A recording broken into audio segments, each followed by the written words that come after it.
Bakit di ko na kayo nakikita sa mga shows or walang kumukuha sa inyo, sa commercials, sa shows, sa TV, sa mga provincial shows, sa social media? Actually, marami po nag-inquire. Kaso, hindi nila kayang TF namin. Akala nila mura, hindi po kami mura. Hindi po kami gagawa unless worth it. Nasa point na kami ng career namin tsaka sa edad ko na gano'n. Kasi okay na naman po ako sa buhay ko ngayon.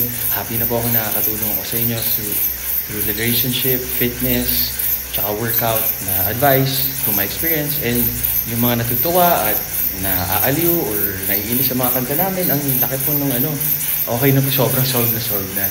So kung gusto nyo pong makapag-collab or ganyan, syempre kailangan magbayad kayo ng TF namin. Ganun na po kasimple yun. And maraming salamat sa supporta nyo, sa mga na-inquire. Hopefully, one of these days, mabigay yung TF namin at makita nyo kami in person. Maraming salamat. Tandaan nyo, tama kayo, mali ako, not your doctor. Do what works for you. Happy. God bless.